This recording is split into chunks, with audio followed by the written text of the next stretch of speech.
It had only been a few weeks since the move, but for Mia, time felt stretched, as if she was living in someone else's life.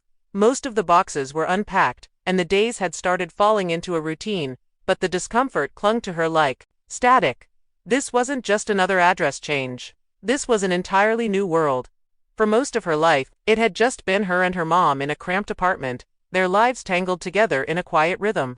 But now, after her mother's recent remarriage, everything had changed. She was living in a spacious, sunlit house with a boy she barely knew, her new stepbrother. She sat on the edge of the bed, brushing her fingers lightly over the comforter her mom had picked out. The room was beautiful, sure, open, modern, decorated with care, but it felt like a set piece, not a home. Sterile, too perfect. Downstairs, she imagined Luke was probably in the living room again. They hadn't said much to each other, just the usual surface-level greetings, polite smiles, quiet nods in the hallway. He seemed nice enough, maybe even thoughtful, but there was something about him she couldn't quite place. Not threatening, just unfamiliar. Maybe it was the way his eyes lingered on her sometimes, not with judgment, not with malice, but with curiosity, like he was trying to figure out who she really was beneath the stepsister label.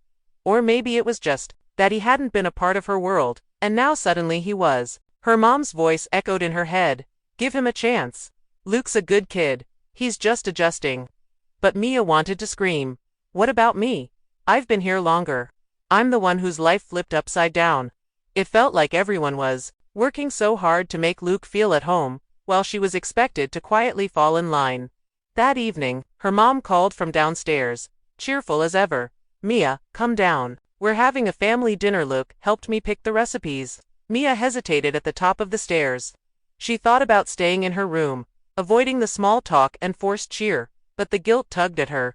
She padded downstairs. Her mom was bustling around the stove, and Luke was calmly setting the table. He looked up and smiled, easy and casual. Hey, glad you could join us. Yeah, Mia said with a polite, faint smile. I'm starving. Dinner was full of soft conversation, her mom talking about the neighborhood, the weather, even the garden. Luke said little but listened closely. Mia tried to join in, but every time her eyes met Luke's, she felt something strange, an awareness that made her skin prickle. He didn't look away, and yet he didn't push. He had this quiet presence, reserved, like someone holding space rather than demanding it. Later that night, Mia curled into the couch, her thoughts circling. She had spent so long resisting this new version of life, shielding herself against the unfamiliar. She didn't know whether her discomfort came from Luke being her stepbrother, or from something else entirely. There was something about the way he looked at her. It wasn't wrong, it wasn't intrusive, it was just seeing, and that kind of attention made her feel vulnerable in a way she wasn't used to. Her mom sat beside her with a gentle sigh. How are you holding up, sweetheart? Mia shrugged. It's a lot. Still adjusting. Her mom gave her a warm smile, the kind that didn't push but quietly encouraged. I get it, but Luke's adjusting too. He's trying. Give it time, you're strong. You'll figure it out. Sometimes, the most meaningful connections show up when we least expect them. Mia didn't respond, just stared at the stairs, and that's when she saw him, Luke, leaning casually on the banister, watching them. Their eyes met for a brief second before he turned and disappeared. But in that moment, something passed between them, unspoken, unnamed, but real. The days that followed blurred together. Mia couldn't say exactly when things began to shift, only that they had. Luke didn't make any grand gestures, but it was the small things that started to matter. A quiet kindness, a second glance, the calmness he carried with him, like a soft hum in a silent room. One evening, hungry and assuming the house was empty, Mia wandered into the kitchen. Her mom was working late. She didn't expect to find Luke already there. He looked up and held out a second mug. Made extra, he said, handing her the tea. Figured you might want one. Caught off guard, Mia took it. Thanks. They stood there, drinking in quiet. It wasn't awkward. Just new.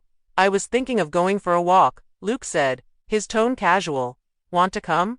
Part of her wanted to say no, to keep her distance. But something in the way he asked, so simple, so sincere, made her pause. Sure, she said after a beat. I could use the air. The walk was quiet, calm, and for the first time, being around him didn't feel like pretending. It felt easy, as if they weren't strangers forced under one roof. but two people slowly learning how to coexist. Do you like it here? Luke asked. Mia shrugged. It's different. Still feels like I don't belong. I get that, he said. This wasn't what I expected either, but maybe. Different doesn't have to mean bad. She looked at him, then really looked and saw it in his eyes. He meant it. He understood. Over the next few days, something began to loosen in her. The walls she'd built so carefully started to lower. Not with a crash, but in quiet, subtle moments. Luke was still the same gentle, steady. But to Mia, he was starting to feel less like a stranger, and more like something else entirely. Something she hadn't quite figured out yet.